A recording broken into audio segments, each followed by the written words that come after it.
Isso. Então, vou repetir. Pai Francisco, em que posição devemos ficar quando a nossa família não compreende a nossa missão fora do lar? Francisco, naquela serenidade de sempre,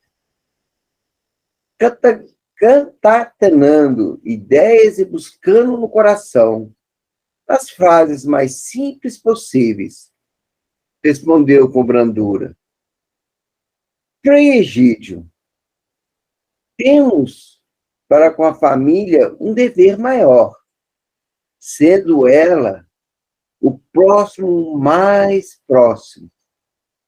Juntos a ela, podemos escutar e sermos ouvidos. A família nos deu a possibilidade de ficarmos visíveis no mundo, no qual devemos fazer e cumprir, acima de tudo, a vontade de Deus. Aqueles que ainda têm a responsabilidade de família poderão encontrar no seio dela um vasto campo de trabalho e realizações. A pregação do Evangelho dentro de casa quase não carece dos recursos da palavra, pois nela funciona com mais proveito o exemplo. O que dirige um lar recebe ajuda do que convivem com ele, quando esses lhe apontam as falhas que não teve oportunidade de corrigir. Se já granjeou a humildade, o lar será para ele a melhor escola, onde o aprendizado seja talvez mais profundo do que para aquele que visita todos os países do mundo, escutando o verbo na função do bem. Ninguém perde por ficar preso. Como dizes em um lar, ao contrário, ganha muito, se souber viver com que os cercam e compreendê-los. Lembre-te de que o nosso mestre nasceu em um lar e, quando chegou o momento, rompeu os vínculos que o retinham e formou outros lares.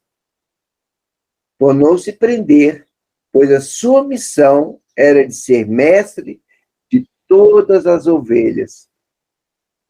O seu lar é a humanidade.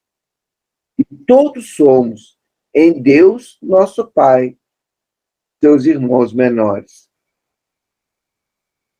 Existem, meu filho, os que controlam lares com deveres e compromissos assumidos, bem como os que vieram para isso, fazendo seus todos os lares, estendendo seu amor por toda a terra. Cada um de nós tem uma missão diferente da outra, e quando entende o seu dever, o resto, Deus acrescentará. Quanto ao nosso caso, particularmente, não existe mais vínculo no tocante às coisas materiais. Fui separado da família por vontade de meu pai, pelo excesso de domínio que ele quis exercer sobre mim. Já na maioridade, quanto ao que devo ajudá-los, eles não precisam de mim. No que concerne às coisas materiais, em espírito, onde eu estiver, posso ajudá-los, se for o caso. Acima de tudo na terra, tenho compromissos com a minha consciência e com o nosso Senhor Jesus Cristo. Sou livre, graças a Deus, no que se refere à família. Mas a família não é uma prisão, não, tá, gente? Porque ele só trocou de família. Porque a família é família, né? Ele pegou a família, a humanidade, né? Não aquela família carnal. Mas Francisco assumiu toda uma família, né? E é exemplo até hoje. Frei Lucílio, a personificação do desapego das coisas materiais, propôs essa pergunta. Irmão Francisco, por Deus, Poderias nos expor o que constitui caridade para com nós mesmos? Isso é bacana, né? Caridade para nós mesmos.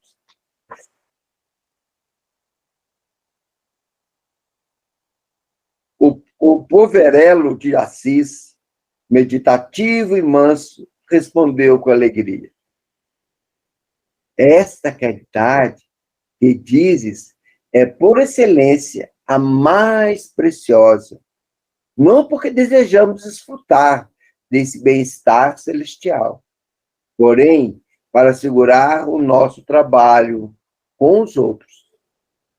Se um soldado precisa de um treinamento com as armas para lutar e vencer o inimigo, muito mais os soldados de Deus, que somos nós, por misericórdia. A caridade para com nós mesmos é no sentido de nos prepararmos pensamentos, ideias e sentimentos para melhor fazer o bem ao próximo.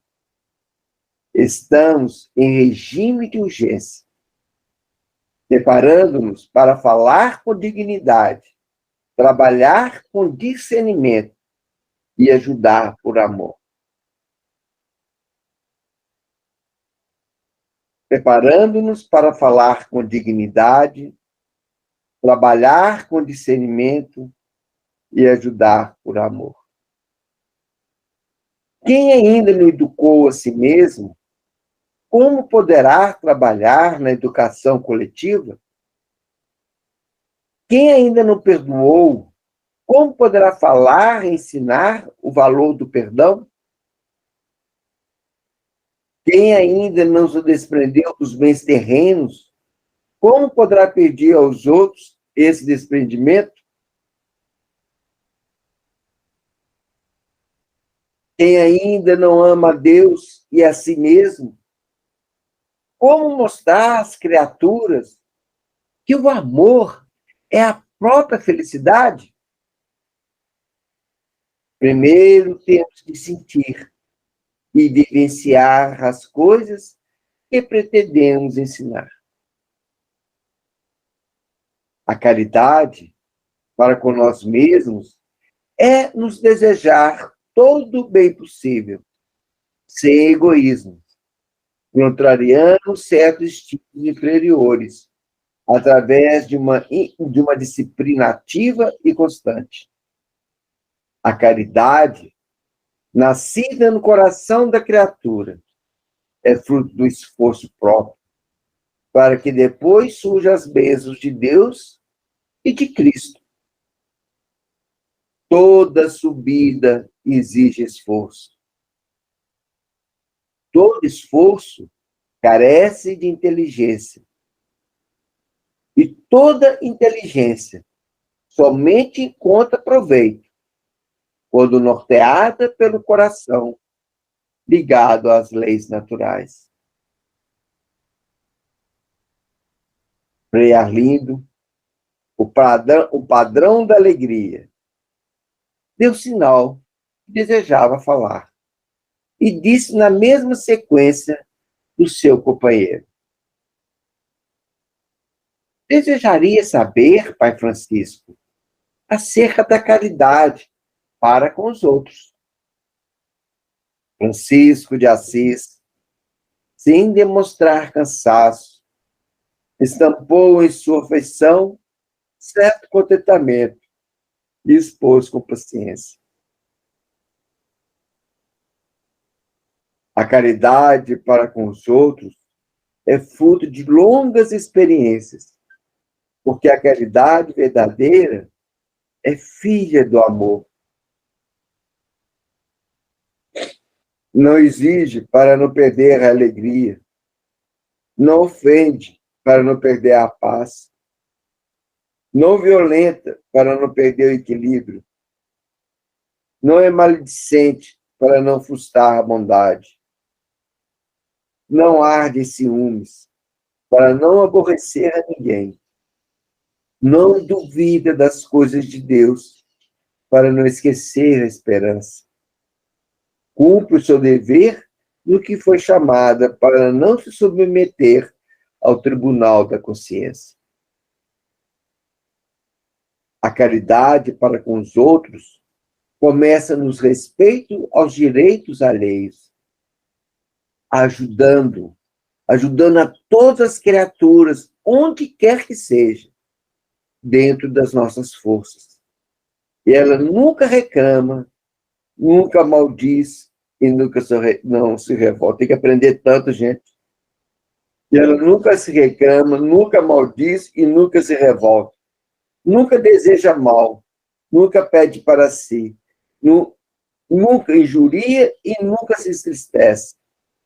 Ela é um sol de Deus que nunca se apagará. Frei Rufino, um dos irmãos mais devotados, arguiu com presteza: Pai Francisco, por gentileza, poderia o senhor nos dizer o que é desprendimento verdadeiro? O irmão Francisco, refeito em Cristo das energias gastas na conversação e com as respostas aos companheiros, sentenciou com proveito: Frei Rufino, desprendimento é não se prender a coisa alguma, pois espírito nenhum deseja estar preso. Até os próprios animais não se sentem bem quando aprisionados. Todos queremos ser livres. A liberdade é, pois, amada por todos e por tudo. Não obstante, a vida nos condiciona a determinadas prisões. Enquanto não despertarmos para a realidade, seremos escravos da própria ignorância.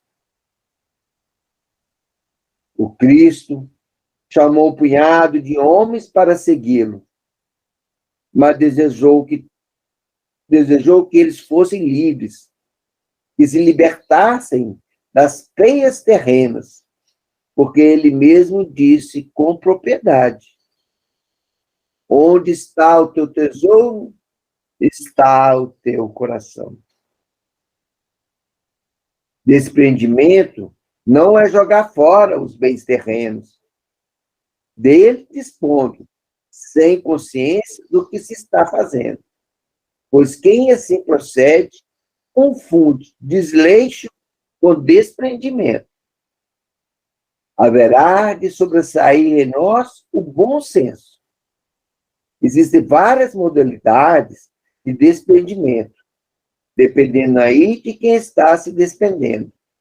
Qual a sua posição diante do mundo e frente à humanidade? Depende ainda do que estamos fazendo e o que pretendemos e do que pretendemos fazer. Pode perfeitamente existir rico desprendido e pobre usuário, porque a ganância nasce de dentro da criatura para as coisas de fora. E, portanto, a ignorância que tudo move, por não deixar que o ignorante conheça as leis de Deus. E não se esqueçam, que não se esquecem de quem trabalha e confia nas forças superiores. Desprendido é aquele que sabe dar, porque é dando que recebemos. No entanto, dar também é ciência, pois quem não sabe dar, fica sempre devendo. Desprendimento é sempre o clima do sábio e do santo, senão do homem altamente inteligente. Essa virtude é a nossa base de viver, porque vivemos em Cristo, para que Deus vive em nós. Tanta sabedoria, né, gente? Frei Gil, mancebo refinado, na contemplação, inquiriu o irmão Francisco na seguinte maneira: Frei Francisco, Pai de todos nós que aqui nos reunimos, se for do seu agrado, gostaria de saber o que é a pobreza. Gostaria de saber o que é a pobreza de que tanto falas. O homem da Umbria, fitando os olhos do discípulo, esclareceu com propriedade. Irmão Gil, como busca profundamente as coisas de Deus na amplitude que muitos desconhecem? Eu diria a todos que me ouvem e me toleram por caridade que a pobreza, na sua essência cristã, é a felicidade. A riqueza no mundo das formas é pura ilusão. Ela traz problemas de difícil solução para os nossos caminhos. Porque o dinheiro, em mãos que não compreendem seus objetivos primordiais, passa a dificultar os mais puros ideais. É bom que compreendas que existem muitos pobres ricos e muitos ricos pobres. Nós amamos a pobreza em sentido diferente aos olhos dos materialistas. E tudo fazemos para fazer circular as riquezas de Deus, o único dono de tudo que existe em toda a criação. Nós, que aqui formamos esta comunidade, tomamos diretrizes mais drásticas acerca da pobreza, para fixar na mente dos nossos companheiros o desprendimento, mas o desprendimento que valoriza as coisas e não que as despreza. Nós somos e devemos ser o contraste do que existe nas religiões, organizadas pela política e pelos interesses individuais. Vivemos para isso, para dar tudo de nós, a fim de que os nossos semelhantes possam, pelo menos, dar de si para os outros, o que já é um começo de oferta cristã, de caridade e de despreendimento. Nosso Senhor Jesus Cristo foi, no mundo, o mais pobre que pisou na terra. Ele mesmo disse: não deu uma pedra para reclinar a cabeça, quando precisasse de descanso. No entanto, era o maior doador que a terra já conheceu até agora. Pobreza, no sentido de que falamos, é sinônimo de liberdade espiritual. Aquele que consegue ser pobre, no que tange a filosofia do Cristo, verdadeiramente é o mais rico dos cidadãos do mundo e do céu. Anda perfeitamente bem com a sua própria consciência. Esse é um assunto sobre o qual muito devemos falar, pedindo sempre a Jesus para nos ajudar a entender o que é a pobreza no cenário evangélico. Rômulo. Frei Bernardo, sustentado da fé cristã, movido. Quer continuar? Eu só ia falar o que está assim reverberando na minha cabeça, né, desse tudo que está sendo lido, é que nada acontece que não seja, né, da vontade de Deus. Então, assim, esse desprendimento, nossa, todas essas palavras aí, né, trazem tantas reflexões, como você falou, mas eu penso muito nisso, assim, esse desprendimento de saber que está tudo acontecendo conforme tem que ser, né, quando você fez o seu relato lá no início, tudo, eu penso sempre assim, tudo acontece como tem que acontecer, e não se prender. Desprendimento também é isso, assim, a gente fala, né, de respirar e deixar, passou, né, o momento é esse, essa caridade com a gente mesmo, É porque tudo é exemplo para a gente. Estou citando isso porque tudo é exemplo de vida mesmo. Assim, cada coisa que acontece na nossa vida é uma oportunidade que a gente tem, né, de virar a página e de o que eu posso fazer a partir daqui, né? Não ficar remoendo. Oi, Guto. Beijo. Então, Nilza, eu também queria fazer um comentário nessa parte que a gente estava lendo sobre a parte da pobreza. Tem um trecho que ele fala aqui, né? Nós que aqui formamos essa comunidade, o Francisco, tomamos diretrizes mais drásticas acerca da pobreza para fixar na mente dos nossos companheiros o desprendimento, mas o desprendimento que valoriza as coisas e não o que as despreza. E aí eu me lembrei de um livro do Pietro Baldi, que ele vai falando sobre os princípios do franciscanismo nos tempos modernos. Ele chama Fragmentos de Paixão e Pensamento. E é um livro belíssimo, porque ele vai trabalhando essa visão franciscana nos tempos atuais. E, e ele vai colocando que exatamente a questão é que o que se tiver é que seja algo que realmente ela tenha uma utilidade para servir. E nos tempos atuais agora, tem um movimento que é muito bonito, que é bem nessa ideia que é da simplicidade voluntária, o minimalismo. Que o minimalismo não é não ter praticamente nada, é você ter aquilo que realmente tem uma utilidade, que tem algo para servir.